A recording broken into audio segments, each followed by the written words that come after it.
ഏശയ്യ 58 1 മുതൽ 14 വരെയുള്ള വാക്യങ്ങൾ. ആവുന്നത്ര ഉച്ചത്തിൽ വിളിച്ചു പറയുക, കാഹളം പോലെ സ്വരമുയർത്തുക. എൻ്റെ ജനത്തോട് അവരുടെ അതിക്രമങ്ങൾ, യാക്കോബിൻ്റെ ഭവനത്തോട് അവരുടെ പാപങ്ങൾ വിളിച്ചു പറയുക. നീതി പ്രവർത്തിക്കുകയും തങ്ങളുടെ ദൈവത്തിൻ്റെ കൽപ്പനകൾ ലംഘിക്കാതിരിക്കുകയും ചെയ്യുന്ന ഒരു ജനതയെന്നോണം അവർ ദിവസേന എന്നെ അന്വേഷിക്കുകയും എൻ്റെ മാർഗം തേടുന്നതിൽ സന്തോഷിക്കുകയും ചെയ്യുന്നു. അവർ എന്നോട് നീതിവിധികൾ ആരായുന്നു, ദൈവത്തോട് അടുക്കാൻ താല്പര്യം കാണിക്കുകയും ചെയ്യുന്നു. ഞങ്ങൾ എന്തിനു ഉപവസിച്ചു, അങ്ങ് കാണുന്നില്ലയോ? ഞങ്ങൾ എന്തിന് ഞങ്ങളെ തന്നെ എളിമപ്പെടുത്തി, അങ്ങ് അത് ശ്രദ്ധിക്കുന്നില്ലല്ലോ? എന്നാൽ ഉപവസിക്കുമ്പോൾ നിങ്ങൾ സ്വന്തം സുഖമാണ് തേടുന്നത്. നിങ്ങളുടെ വേലക്കാരെ നിങ്ങൾ പീഡിപ്പിക്കുന്നു. കലഹിക്കുന്നവനും ശണ്ട കൂടുന്നതിനും ക്രൂരമായി മുഷ്ടി കൊണ്ട് ഇടിക്കുന്നതിനും മാത്രമാണ് നിങ്ങൾ ഉപവസിക്കുന്നത്. നിങ്ങളുടെ സ്വരം ഉന്നതത്തിലെത്താൻ ഇത്തരം ഉപവാസം ഉപകരിക്കുകയില്ല. ഇത്തരം ഉപവാസമാണോ ഞാൻ ആഗ്രഹിക്കുന്നത്? ഒരു ദിവസത്തേക്ക് ഒരുവനെ എളിമപ്പെടുത്തുന്ന ഉപവാസം, ഞാങ്ങണ പോലെ തല കുനിക്കുന്നതും ചാക്ക് വിരിച്ച ചാരവും വിതറി കിടക്കുന്നതുമാണോ അത്? ഇതിനെയാണോ നിങ്ങൾ ഉപവാസമെന്ന്, കർത്താവിന് സ്വീകാര്യമായ ദിവസം എന്ന് വിളിക്കുക? ദുഷ്ടതയുടെ കെട്ടുകൾ പൊട്ടിക്കുകയും നുകത്തിൻ്റെ കയറുകൾ അഴിക്കുകയും മർദ്ദിതരെ സ്വതന്ത്രരാക്കുകയും എല്ലാ നുകങ്ങളും ഒടിക്കുകയും ചെയ്യുന്നതല്ലേ ഞാൻ ആഗ്രഹിക്കുന്ന ഉപവാസം? വിശക്കുന്നവനുമായി ആഹാരം പങ്കുവയ്ക്കുകയും ഭവനരഹിതനെ വീട്ടിൽ സ്വീകരിക്കുകയും നഗ്നനെ ഉടുപ്പിക്കുകയും സ്വന്തക്കാരിൽ നിന്ന് ഒഴിഞ്ഞു മാറാതിരിക്കുകയും ചെയ്യുന്നതല്ലേ അത്? അപ്പോൾ നിന്റെ വെളിച്ചം പ്രഭാതം പോലെ പൊട്ടിത്തിരിയും. നീ വേഗം സുഖം പ്രാപിക്കും.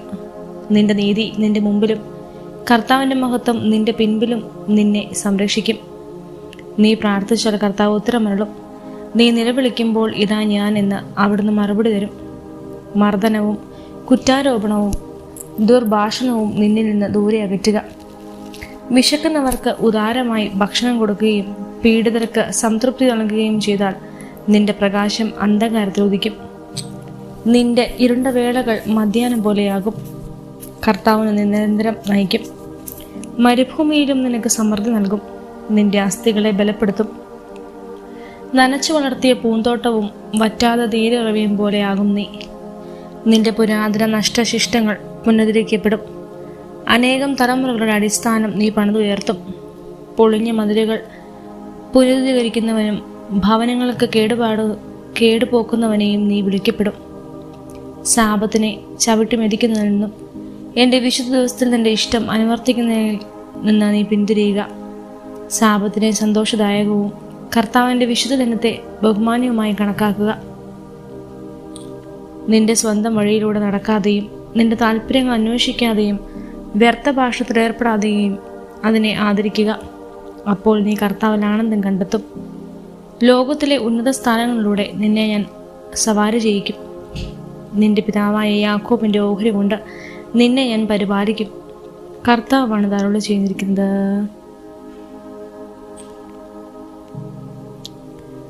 ഏശയ്യ 59 1 മുതൽ 21 വരെയുള്ള വാക്യങ്ങൾ.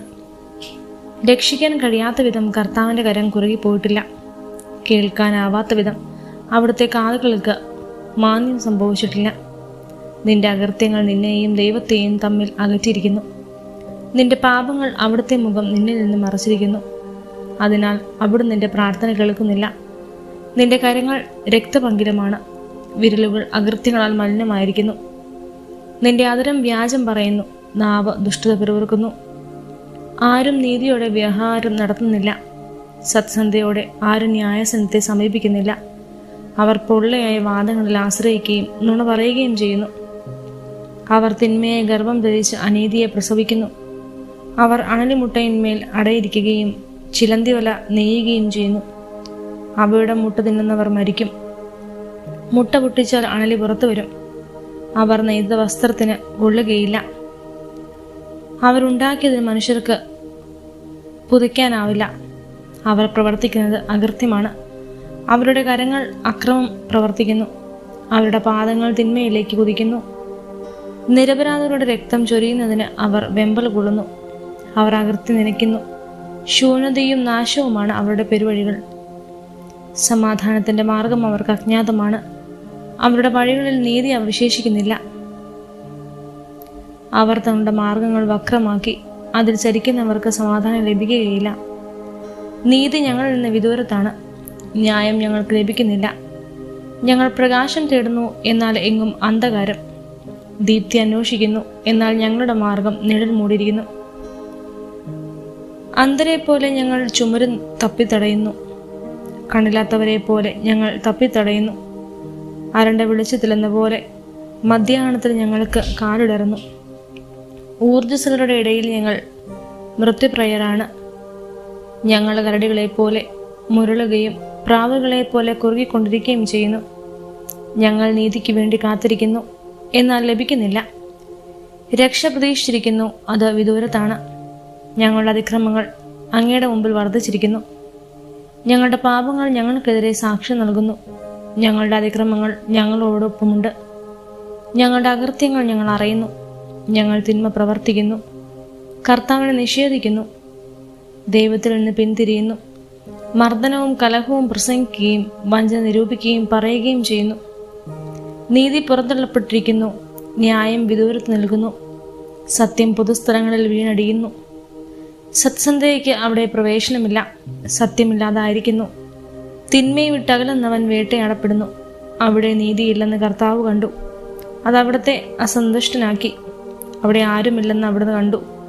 ഇടപെടാൻ ആരുമില്ലാത്തതിനാൽ അവിടുന്ന് ആശ്ചര്യപ്പെടുന്നു. സ്വന്തം കരം തന്നെ അവിടത്തേക്ക് വിജയം നൽകി. സ്വന്തം നീതിയിൽ അവിടുന്ന് ആശ്രയിച്ചു. അവിടുന്ന് നീതിയെ ഉരസ്ത്രണമാക്കി രക്ഷയുടെ പടത്തൊപ്പി ശിരസിൽ വച്ചു. അവിടുന്ന് പ്രതികാരത്തിൻ്റെ വസ്ത്രം ധരിച്ചു, ക്രോധമാകുന്ന മേലങ്കി അണിഞ്ഞു. പ്രവർത്തികൾക്ക് അനുസൃതമായി കർത്താവ് അവർക്ക് പ്രതിഫലം നൽകും. എതിരാളികൾക്ക് ക്രോധവും ശത്രുക്കൾക്ക് പ്രതികാരവും ലഭിക്കും. തീരദേശങ്ങളോട് അവിടുന്ന് പ്രതികാരം ചെയ്യും. പടിഞ്ഞാറുള്ളവർ കർത്താവിൻ്റെ നാമത്തെയും കിഴക്ക് നിന്നുള്ളവർ അവിടുത്തെ മഹത്വപ്പെടുത്തുകയും ഭയപ്പെടും. കർത്താവിൻ്റെ കാറ്റിൽ തള്ളിയലഞ്ഞു തരുന്ന പ്രവാഹം പോലെ അവിടുന്ന് വരും.